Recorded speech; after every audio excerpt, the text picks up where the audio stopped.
Guys, mga kamekaniko, kalyabe, good morning. Nag-ayos nga pala kami ng Kennedy type na kuan guys, na jeep. Matagal to na standby kasi 2 years. Tapos 4K yung makina nito. Tapos yung kuan, yung kuan kasi boss, mga bossing, yung transmission niya is stock up.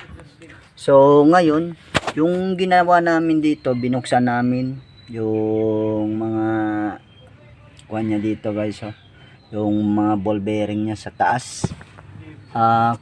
Kaya pala naging stock up ito guys.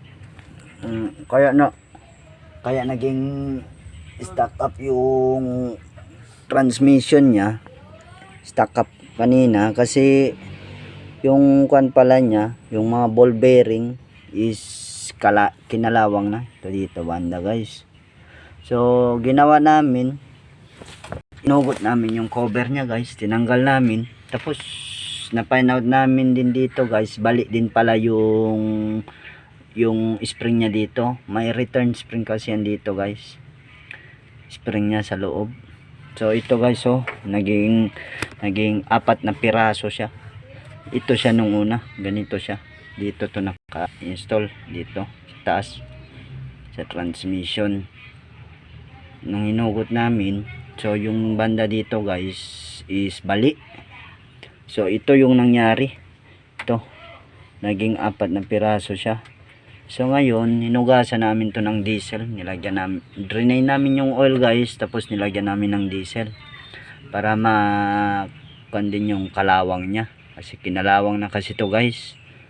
So yung nangyari ngayon, pinabili namin yung may-ari ng ganito doon sa surplus.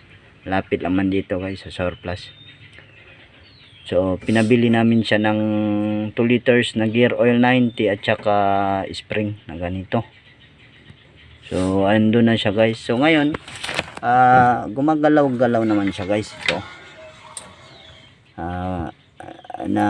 namumove na namin to primera, segunda, tercera, cuarta, tsaka yung reverse nya. So ngayon hinihintay na lang namin guys yung gear oil at tsaka yung spring.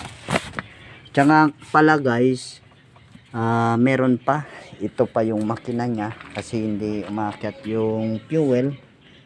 Ito, bubuksan pa namin to mamaya.